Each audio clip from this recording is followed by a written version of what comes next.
The Duel That Was Not Fought. By Stephen Crane. Patsy Tulligan was not as wise as 7 owls, but his courage could throw a shadow as long as the steeple of a cathedral. There were men on Cherry Street who had whipped him 5 times, but they all knew that Patsy would be as ready for the 6th time as if nothing had happened. Once he and 2 friends had been away up on 8th Avenue, far out of their country, and upon their return journey that evening they stopped frequently in saloons until they were as independent of their surroundings as eagles, and cared much less about 30 days on Blackwell's. On Lower 6th Avenue they paused in a saloon where there was a good deal of lamp glare and polished wood to be seen from the outside, and within, the mellow light shone on much furbished brass and more polished wood. It was a better saloon than they were in the habit of seeing, but they did not mind it. They sat down at one of the little tables that were in a row parallel to the bar and ordered beer. They blinked stolidly at the decorations, the bartender, and the other customers. When anything transpired they discussed it with dazzling frankness, and what they said of it was as free as air to the other people in the place. At midnight there were few people in the saloon. Patsy and his friends still sat drinking. 2 well-dressed men were at another table, smoking cigars slowly and swinging back in their chairs. They occupied themselves with themselves in the usual manner, never betraying by a wink of an eyelid that they knew that other folk existed. At another table directly behind Patsy and his companions was a slim little Cuban, with miraculously small feet and hands, and with a youthful touch of down upon his lip. As he lifted his cigarette from time to time his little finger was bended in dainty fashion, and there was a green flash when a huge emerald ring caught the light. The bartender came often with his little brass tray. Occasionally Patsy and his 2 friends quarreled. Once this little Cuban happened to make some slight noise and Patsy turned his head to observe him. Then Patsy made a careless and rather loud comment to his 2 friends. He used a word which is no more than passing the time of day down in Cherry Street, but to the Cuban it was a dagger point. There was a harsh scraping sound as a chair was pushed swiftly back. The little Cuban was upon his feet. His eyes were shining with a rage that flashed there like sparks as he glared at Patsy. His olive face had turned a shade of grey from his anger. With all his chest was thrust out in portentous dignity, and his hand, still grasping his wine glass, was cool and steady, the little finger still bended, the great emerald gleaming upon it. The others, motionless, stared at him. "Sir," he began ceremoniously. He spoke gravely and in a slow way, his tone coming in a marvel of self-possessed cadences from between those lips which quivered with wrath. "You have insulted me. You are a dog, a hound, a cur. I spit upon you. I must have some of your blood." Patsy looked at him over his shoulder. "What's th matter wich?" he demanded. He did not quite understand the words of this little man who glared at him steadily, but he knew that it was something about fighting. He snarled with the readiness of his class and heaved his shoulders contemptuously. "Ah, what's eaten yet? Take a walk. You got nothing to do with me, have yet? Well, den, go sit on yourself." And his companions leaned back valorously in their chairs, and scrutinized this slim young fellow who was addressing Patsy. "What's the little dago chawin about? He wants tea scrap." "What?" The Cuban listened with apparent composure. It was only when they laughed that his body cringed as if he was receiving lashes. Presently he put down his glass and walked over to their table. He proceeded always with the most impressive deliberation. "Sir," he began again. "You have insulted me. I must have satisfaction. I must have your body upon the point of my sword. In my country you would already be dead. I must have satisfaction." Patsy had looked at the Cuban with a trifle of bewilderment. But at last his face began to grow dark with belligerency, his mouth curve in that wide sneer with which he would confront an angel of darkness. He arose suddenly in his seat and came towards the little Cuban. He was going to be impressive too. "Say, young feller, if ye go shootin' off fur face at me, I'll wipe de joint wid yet. What share gaffin' about, hey? Are ye givin' me jolly? Say, if ye pick me up fur a cinch, I'll fool yet. That's what. Don't take me for no dead easy mug." And as he glowered at the little Cuban, he ended his oration with one eloquent word, "Nit." The bartender nervously polished his bar with a towel, and kept his eyes fastened upon the men.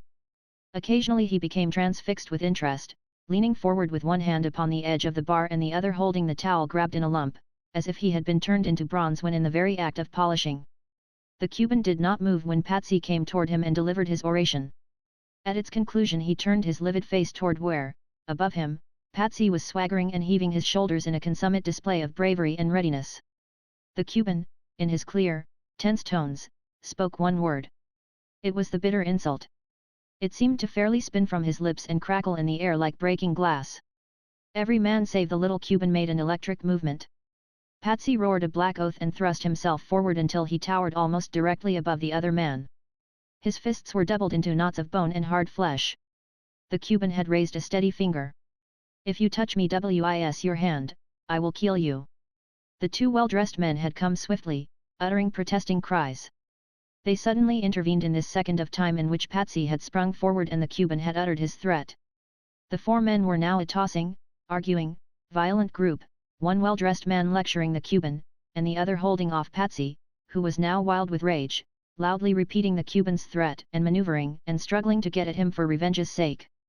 The bartender, feverishly scouring away with his towel, and at times pacing to and fro with nervous and excited tread, shouted out. Say, for heaven's sake, don't fight in here. If ya want to fight, go out in the street and fight all ya please. But don't fight in here. Patsy knew only one thing, and this he kept repeating. Well, he wants tea scrap. I didn't begin dis. He wants tea scrap. The well-dressed man confronting him continually replied. Oh, well, now, look here, he's only a lad. He don't know what he's doing. He's crazy mad. You wouldn't slug a kid like that. Patsy and his aroused companions, who cursed and growled, were persistent with their argument. Well, he wants tea scrap. The whole affair was as plain as daylight when one saw this great fact. The interference and intolerable discussion brought the three of them forward, battleful and fierce. What's eatin' you, anyhow? They demanded. Dis ain't your business, is it? What business you got shootin' off your face? The other peacemaker was trying to restrain the little Cuban, who had grown shrill and violent. If he touch me with his hand I will kill him. We must fight like gentlemen or else I kill him when he touch me with his hand. The man who was fending off Patsy comprehended these sentences that were screamed behind his back, and he explained to Patsy. But he wants to fight you with swords. With swords, you know. The Cuban, dodging around the peacemakers, yelled in Patsy's face. Ah, if I could get you before me with my sword. Ah. Ah. Ah. Patsy made a furious blow with a swift fist, but the peacemakers bucked against his body suddenly like football players. Patsy was greatly puzzled. He continued doggedly to try to get near enough to the Cuban to punch him. To these attempts the Cuban replied savagely. If you touch me with your hand, I will cut your heart in two pieces. At last Patsy said, well, if he's so dead stuck on fightin' with swords, I'll fight him. Swatenly. I'll fight him. All this palaver had evidently tired him, and he now puffed out his lips with the air of a man who is willing to submit to any conditions if he can only bring on the row soon enough. He swaggered, I'll fight him with swords. Let him bring on his swords, and I'll fight him till he's ready to quit. The two well-dressed men grinned. Why, look here, they said to Patsy, he'd punch you full of holes. Why, he's a fencer. You can't fight him with swords. He'd kill you in bout a minute. Well, I'll give him a go at it, anyhow, said Patsy, stout-hearted and resolute. I'll give him a go at it, anyhow, and I'll stay with him long as I can. As for the Cuban, his lithe little body was quivering in an ecstasy of the muscles. His face radiant with a savage joy, he fastened his glance upon Patsy, his eyes gleaming with a gloating, murderous light. A most unspeakable, animal-like rage was in his expression. Ah! Ah! He will fight me! Ah! He bended unconsciously in the posture of a fencer.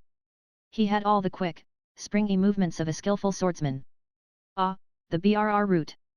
The BRR route! I will stick him like a pig!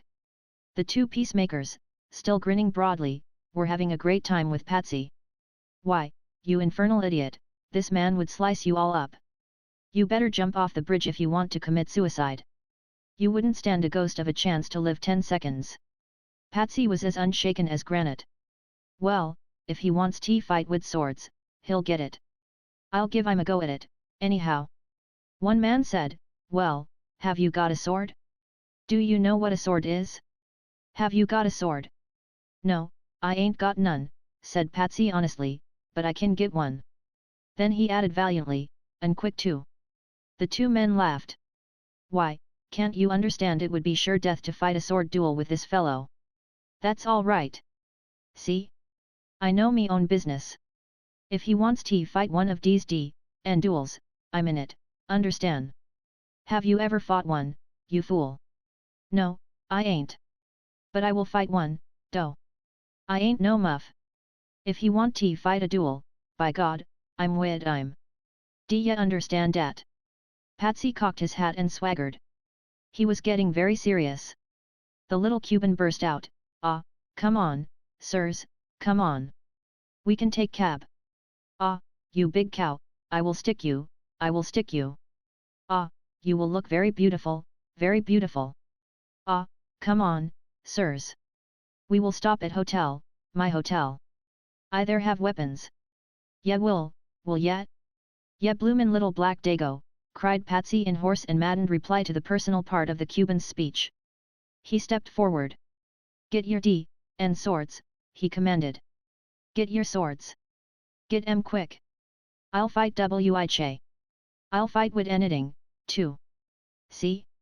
I'll fight ya wid a knife and fork if ya say so. I'll fight yer standin' up sittin' down." Patsy delivered this intense oration with sweeping, intensely emphatic gestures, his hands stretched out eloquently, his jaw thrust forward, his eyes glaring. "Ah!" cried the little Cuban joyously. "Ah, you are in very pretty temper. Ah, how I will cut your heart in two piece, my dear, our friend." His eyes, too, shone like carbuncles, with a swift, changing glitter, always fastened upon Patsy's face. The two peacemakers were perspiring and in despair. One of them blurted out. "Well, I'll be blamed if this ain't the most ridiculous thing I ever saw." The other said, "For $10 I'd be tempted to let these two infernal blockheads have their duel." Patsy was strutting to and fro, and conferring grandly with his friends. "He took me for a muff. He tuffed he was goin' to bluff me out, talkin' 'bout swords. He'll get fooled." He addressed the Cuban, "You're a fine little dirty picter of a scrapper, ain't ye? I'll chew yez up, that's what I will." There began then some rapid action. The patience of well-dressed men is not an eternal thing.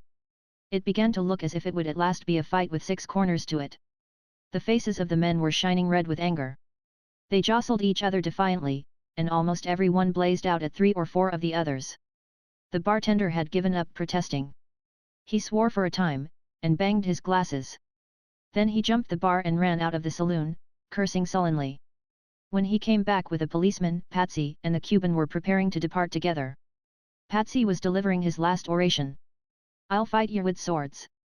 Sure I will. Come ahead, Dago. I'll fight ya anywheres wid anything. We'll have a large, juicy scrap, and don't ya forget dat. I'm right wid yes. I ain't no muff. I scrap wid a man just as soon as he ses scrap, and if ya want a scrap, I'm your kitten. Understand dat?" The policeman said sharply, "Come, now, what's all this?" He had a distinctly business air. The little Cuban stepped forward calmly. "It is none of your business." The policeman flushed to his ears. "What?" One well-dressed man touched the other on the sleeve.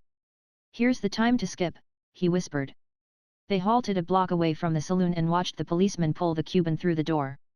There was a minute of scuffle on the sidewalk, and into this deserted street at midnight 50 people appeared at once as if from the sky to watch it. At last the 3 Cherry Hill men came from the saloon, and swaggered with all their old valor toward the peacemakers. "Ah," said Patsy to them, "he was so hot talkin' about this duel business, but I would given I'm a great scrap, and don't ye forget it." For Patsy was not as wise as 7 owls, but his courage could throw a shadow as long as the steeple of a cathedral.